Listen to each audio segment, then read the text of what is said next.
Empire.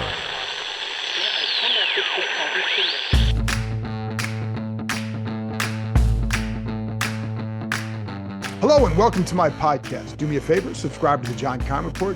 Wherever you get your podcast you're watching on YouTube, hit that like button, hit that subscribe button. Both those things will help us out. You can find us on YouTube as part of Empire Media. That's A-M-P-I-R-E. Always much appreciated when you tune in. And don't forget, trying to take a break here. So all these podcasts have been pre-recorded. So that means if there's any news, don't look for it here. Go to ESPN.com where it's that's who I work for. So go there to find out the news, but I'm not going to be talking about it here because we are trying to take some time off and I hope you can appreciate that. Anyway, today I'm going to play you an audio interview that I had with rookie corner Emmanuel Forbes from the spring. Now this was for a story I wrote on ESPN.com where I talked to him about the 6 interception returns that he had for touchdown in college, setting in a Division I record. And I wanted to go over each of these interceptions to give readers and viewers or listeners, whatever, a little peek into the mindset of Forbes. How did you make these plays?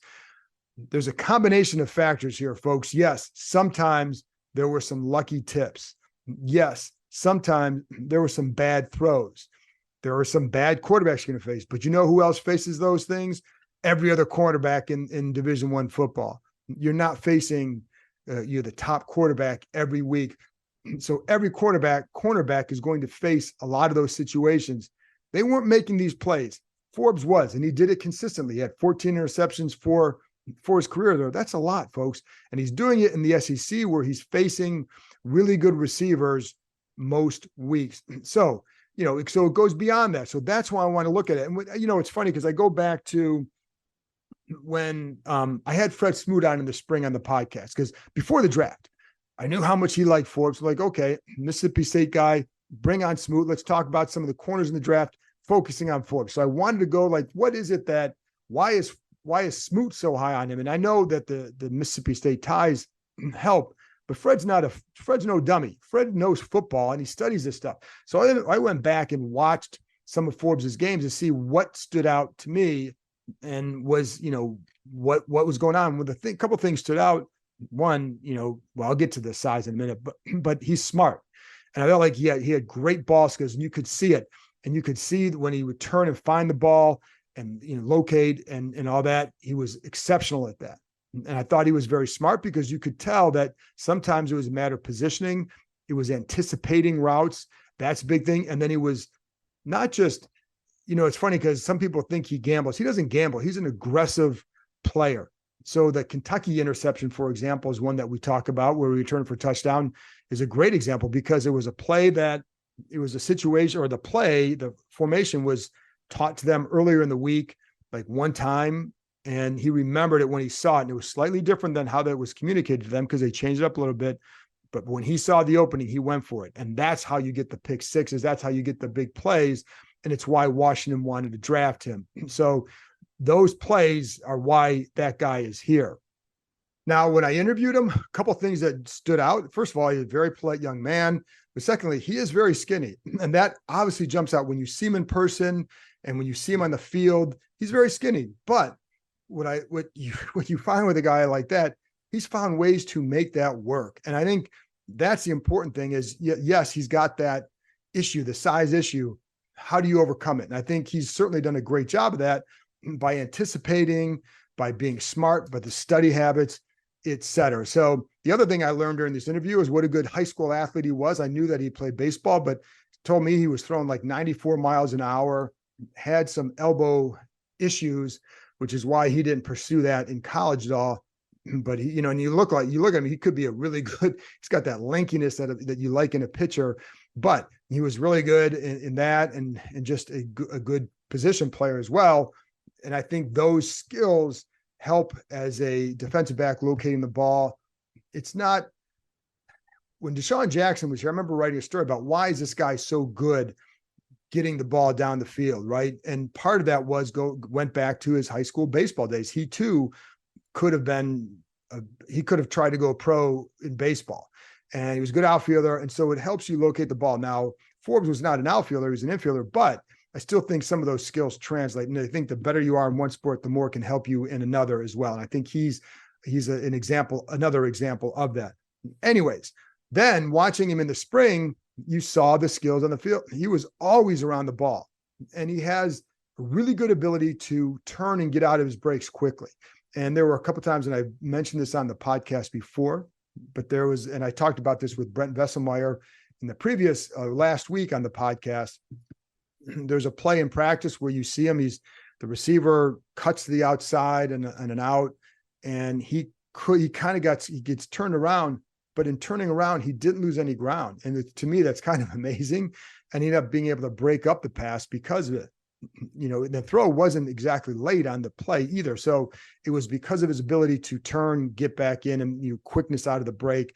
That kind of stuff really helps. And then I think he's going to start. I think what he'll have to learn is how to use his length. And I think he started to see that during the spring. And I've told you this before. And again, with Brent Vesselmeyer told you last week, there were a couple examples where he got bodied by tight ends and some routes. And Benjamin St. Juste and Kendall Fuller talked to him about it. Like, you can't let these guys do that. So how do you get around it? Well, use your length, attack aside, use your length. And the next practice we saw him, he did that. Now they were against receivers that time, but he still heeded the advice and was able to attack aside rather than just letting a guy like Terry McLaurin just kind of out physical him for the ball. So will that happen every time? No, because these players are really good.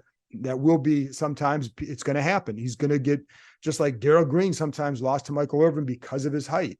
But I'm going to take that guy more often than not. And I think with Forbes, I think that's what they'll find. So, it'd be interesting to see how he overcomes it, but he's overcome it for his entire life. So it's not like it's new for him, but this is, of course, a different level, but again, durability. So it's there. But what I liked again are the ball skills, always around the ball. Now, the thing I'm going to wonder too, is he is aggressive. So what are they going to throw at him to have him bite, or to have him maybe use that aggressiveness against him? We've seen it with other corners who are that aggressive, right? Those out and ups, the slant and goes, those kind of things. That's the stuff that they're going to test him on, because I would too, wouldn't you? If a guy's aggressive with it. But the more he plays, the more he's going to understand how they're trying to attack him and when, and just, you can get a feel for things, et cetera. And then can you recover with that? And I think that's where the length can help him, that if you recover, he has good speed, you recover with the length, then it makes it a little bit harder to complete the throw.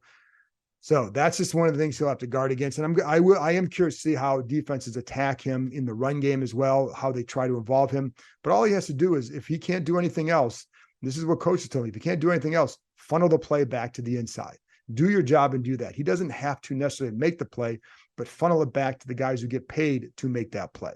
And I think that's one of the things that I noticed on film, and sometimes even out in the spring. We'll see when the pads are on, but on film, you would see him get up to a spot quick and maybe beat a guy to the spot. So maybe get there before the guard can turn around on a screen or whatever, or get up there on a receiver screen. So maybe you beat the guy trying to make the block, or maybe you get there in the backfield quick enough that you force him to cut too soon into some trouble. Those are the kind of things that he can do to mitigate that size issue. Anyways, so stay tuned for that. I wanted to play you that. Again, it's an audio interview, but I still wanted to play it for you because I think you can learn something from him and get a feel for who he is as a player. Now, before I get to that, and I told you last time on the last episode, I talked about a couple of desserts that I like to grill. This is grilling season, and I haven't done this in a while. I used to have people on all the time to talk about barbecuing. So shout out to guys like Tailgate Ted, who used to come on a lot, Chef Mel. I had other people coming on to talk about some barbecue stuff because I like it, and it is a season. So today, one of the things I really enjoy making is pork belly. Now, everybody's got their own way to do it, and there are a lot of ways that you can do it and do it well. I've done pork belly burn ends. Those are fantastic. I've done crispy pork belly by cooking it in the oven and then finishing in the broiler, and it's really, really good and crispy, and it's great. So the last time I made it a couple of weeks ago, took a 5.5 pound pork belly, cut it in half to shorten the cook time, and just did it in the smoker and finished on the grill. What I like to do a mixture. I did a mixture of apple juice, some brown sugar, inject it, let it soak in there. and then put it on the smoker at about 225 to 250. And I say in that range because I have an offset smoker and it takes a lot of work to maintain that temperature. But I got it in that range and used apple chunks for the wood. Like I love apple with the pork, and smoke it for 3 hours. And I forgot to tell you, before I put it on there, you cut it in half, and I scored the fatty part. Now I trimmed off some of the fat to get it down to, about a 1/4 inch or so, but I also trimmed, I also scored the fat, the backside with the fat. You just, basically make big X's in there. So that way, when I put the Dizzy Pig, yes, it was Dizzy Pig, their Dizzy Dust, put that rub on so it can soak into the meat a little bit, get away from the fat and into the meat. And then, obviously put the rub on both sides, etc. So that's rub I use. Sometimes I make my own, but that's what I use on this one. Smoke it it was approximately 3 hours. So I wanted to get it to in that 195 range or so. And then take it, and I would also occasionally spritz it with some apple juice to get some more flavor on there. I'm very big on building the flavor profile. So you get the flavor from the injection, from the rub, from the smoke, from the little spritz of the apple juice. And then when it was around 195, I put it on the grill and I seared it. Seared it on the grill, put it fat side up first for a couple minutes, and then flip it over fat side down for about 3 or 4 minutes to sear it. Don't want to burn it. You want to make sure that it's not burned, that it is seared, and then take it off. And then I finish it with like this orange glaze and put that on there. And it was terrific. And I love the pork belly. And then off that, we had some leftover. So I'm doing pork belly sandwiches for a couple days. And with that, I would do, you crisp the bun, get either brioche bun or with potato roll, whatever, which one of those, get a good bun. And then I would take some coleslaw and put like a little bit of a ginger mix in the coleslaw, mix it up, put that on top. And then also make a sriracha and mayo combo and put that on there. I'm not a huge mayo guy, but for something like this, with the sriracha, it's acceptable. So that was fantastic. Get a little bit of crunch from the coleslaw, the flavor from the pork belly mixed with the sriracha mayo, just really good. So anyway, there you go. That's my other barbecue one. Hope that keeps you satisfied. Now, I whet your appetite. Here you go. Here's my conversation with Washington Commanders rookie corner, Emmanuel Forbes. School is out and summer is here, so it's time to plan your next family adventure. With 8 different levels, 16 courses, 250 climbing obstacles, and over 4,000 feet of zip lines, the Adventure Park at Sandy Spring, located in Montgomery County, Maryland, is the largest ropes course and zip line park in the country. Beat the heat and join us after dark for some night climbing. When the sun goes down, the park is lit up, allowing you to climb under the stars. Check out their glow-in-the-park events for extra glow lights and music throughout the forest. Want to keep your feet on the ground? Grab a bite to eat from the food truck and give axe throwing a try. Perfect for first-timers or experts, their projector systems allow you to throw at traditional targets, play tic-tac-toe, Connect Four, or even hunt zombies. Listeners of this show can get $5 off any ticket by entering the code KEIM23DC at checkout. That's promo code KEIM23DC, KEIM23DC. Now open 7 days a week, this is the perfect time of year to get outside and join the adventure at theadventurepark.com.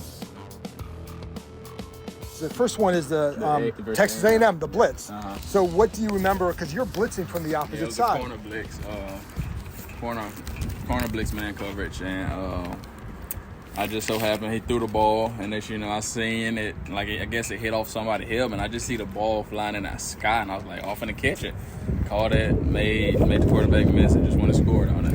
When you get that, like, you kind of like, oh my God. yeah, that play I was like, because that's, people say that's pretty lucky, but I was just, ball fell in my hand, I want to score. I mean, but you're also aware, because if you don't turn around to find it, right? I mean, that's part of it. Yeah. So okay. The second one against Missouri, there was a throw. It was, do you remember that one? Yes. So it was in zone coverage, and they tried to hollow us to the boundary. and I kind of baited him, act like I was going to go to the short one. Then I popped out to the deep seven route, the deep corner, and I just picked it, turned around, and just went into score. Made the quarterback, a couple O-linemen miss, went to score. How did you bait him? Why did you try to bait him on that one? Had something been going on in that game that you wanted to do that? Yeah, I've been letting him like bang the flat route a couple times, and they should know I act like I was going to commit to it, and he was waiting on me to do that. Then he threw it to the 7 route, and I went in intercepted. Did you know you could get him by doing that? I mean, did you have a feeling? Yeah, I had a feeling. We literally went to the sideline to drive, and he was like, "This because this is what every team try to do to us at Mississippi State, Hollow Stem Boundary." He was just like, "Do this right here," and then it'll work, and it worked. And then you had, and then also because as a runner, when you turn into a runner, because you run pretty well, like that's also a skill, right? Like, why do you think? Like, what do you remember about that particular run? I actually really thought I was gonna get caught on that one because the receiver was right there behind me, but he ended up like almost running into somebody, I think, and I just cut off field, made the quarterback miss, and was in the end zone. Was there something on film that you saw of the quarterback that if you baited him that he might take that? We ran a really weird defense at Mississippi State, and that's what like almost every team tried to do to us, hollow us to the boundary. How weird? Like, what do you mean? We ran a 3-3-5, and we ran multiple coverages, and they usually, when we're in read coverage, they know we don't have a post safety help, and we just in read coverage. Okay. And then the other one is against Tulsa. That was Tulsa. A downfield throw, long run. It was at cover 3. Well, who was at Scott? Well, cover 3, and it wasn't even. It was the number 2. He acted like he ran it out. My man ran a post, number 1 ran a post, and the safety actually supposed to have been on the out and up, but he let him go, and I seen the ball in the air, and I flipped my hips and went intercepted and took it. So, but you're in that, like, why do you look for the ball in that? If you're in... because well, I guess it's a zone. So yeah, it's a zone. I forgot that it was a zone, so yes. So, zone of course coverage, you're going so my eye was on the quarterback the whole time, on my man, and just made a play on the ball, and... It's a long run. A long cold run. That game was really cold. Really? Yeah, it was really, really cold. Does that make it harder for you when you're like, because your body used to run that far? Your body's still far already from the coldness, but it was just, I had to open up and I cut it across field. And it actually was a flag on the play. I thought they were going to get a call back, but it was on the offense, so yeah. When do you know you have it? Like when you get it, because you were coming up the right sideline, you have to cut back to the middle. When do you know you have it? Once I passed that one lineman, I knew there wasn't nobody else around me, so I actually just kind of jogged into the end zone. Do you ever feel like anybody can catch you from behind? I mean, do you know, like, once you get out there, are you done, or? I feel like, I would say I haven't been caught from behind a lot of times. I didn't think so. I don't think I have, but okay. I know I have once, but not recently. So then the next one was Texas A&M. Mm-hmm. So you're playing, he's cutting out, he throws to you inside. Oh, so it was in an all-out blitz. It's literally, if you don't have a man to cover, you're blitzing. So I'm knowing the ball got to come out fast. It's something we put in that week. And playing off, and I flat-footed, and he ran out. And the ball was kind of thrown a little late, but that's not my problem. So I just played through hands, and I don't know how I stayed in bounds on that play, but I did and went and scored. Because also on the play, because that ball, even though the throw's inside, you still got to react to catch that too. Yeah, I literally punched it up with my hands, then caught it and managed to stay in bound. And I actually came to the sideline. It was like, "Are you in?" I was like, "No, I definitely stepped out." Really? Yeah, but apparently I didn't step out, and so they never. So did you ever see a replay? Yeah, they reviewed it and everything, and I was in. Okay, so you were definitely in. Yeah, I was definitely in. Okay, it wasn't one of those sometimes college officials you never know. By a couple centimeters, honestly. So. Okay, and then the next one I think is what Eric Stokes said. You guys got to go watch the Kentucky one, and most of us had already seen that. So walk through that one. We was down by 10 that game, fourth quarter. It was 4th and 1, and my guy was off the ball. They ran this play twice, and my coach actually showed me this exact play the beginning of the week, and somehow 2-point conversion play. Yeah, somehow it's stuck in my head, and I looked at the formation and realized what they was trying to do. Then once he went in motion, it was just like, let's see, I'm gonna make the tackle and give offense at the ball, or I can try to make a play on the ball and go score with it. And I just took a chance and went and picked it, and it, you know. But because you jumped just a little bit, right with this, I think right at the snap, right before the snap. So how did you time it up to make sure? Because like if you jump too soon, he wasn't gonna throw it. So I kind of like it. Kind of worked out perfectly because I acted like I didn't know what was going on. Then next, I seen him like cock his shoulder. I just took off fast as I can, and it hit me right in my hands, right in my gut actually. But when it scored, that's got like is that the one that stands out for you the most? That was a really like that one or the Texas A&M one. Like that was probably one of my best ones, I think. Well, because with that one, I talked to your coach, and he's like, because of exactly what you said, because he had talked about that at the beginning of the week, and he's like, they kind of got to that formation a little bit differently, but you remembered, and that's why he was like excited. It just shows my like intelligence on the field. Like I can realize things like that in formations and from things you showed me maybe a week or 2 weeks ago, and it just happened like that. And then the last one was East Tennessee State. That's the ball pops up. Okay, that was a pretty lucky one. I'm not gonna lie, that was pretty lucky because. Well, you got to get a gift. They got to be perfect. I'm not perfect. But he ran a slant on me, and I got out my back pedal too quick, and I was gonna come up and make the tackle, but somehow the ball popped up off his foot and was just in the air, and I caught it, hit a nasty spin move that came back from my high school skill. So that's what I was telling my friends on the side. My teammates was like, yeah, that's y'all seen the skills just then. But yeah, I made a spin move and just took off and went and scored on that one. That was my last one. And that's the record. Yeah, that was the record. So what did that mean to you? It meant a lot, honestly, knowing that my name is in the record books and knowing that having nobody broke that record for like a while, I think. So it meant a lot to me, and all my family was there. It was my last game in Starkville, actually. Also. Oh, really? Yeah, that was the last home game, so it just meant a lot to me. How did you keep all those balls? Or yes, I usually keep the balls that are intercepting, but I got that one actually like painted and says the record breaker and all that one. So it was. Oh, really? Do you have that at home? Yes, at home. Do you have a picture of that? I can get one. Did you get one for me? Okay, good. I'll go through Jared and just ask him. But yeah, they'd love to run it with that. They'd eat that crap up. Yeah, I can get one. But that would be cool. So, again, like, what does it mean to have that? I mean, that's an awesome record, especially for D-back. That's what you're out there for. Yeah. So, what does it mean? It means a lot, honestly, knowing that, not a lot of defensive backs know how to pick the ball off, honestly, a lot. But to be able to pick it off and go score, it's just a different skill that you don't see regularly, and it's just something I take a lot of like pride in, and it's something I like to do, honestly. But it's also, I covered, there was a defensive backs coach here who played in the league, and he said there's some guys who come back to the sidelines like, oh, coach, I saw this, and I just, next time I'm going to react this way. He goes, and other guys just do it. Yeah. So you just go do it. Why is that? Like, why do you think that you're so adept in that area? Oh, I would say I don't hesitate. That's something that my cornerback coach, Darcel McBeth, like engraved in me since I was a freshman. Never hesitate. You'll never be able to make a play if you hesitate. And it's just something I try to like.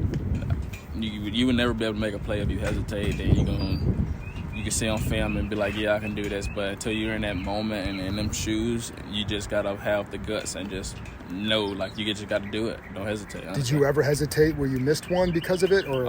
It's some plays that I have hesitated, and I have missed a lot of interceptions in college. I'm not gonna lie, but it's some that I wished I can get back, and it's just something like, okay, next time. Like, I'm not going to beat myself up about it, but I just know, like, next time. How close were you to? I didn't see all 14 picks. So how many other ones were you close to scoring on?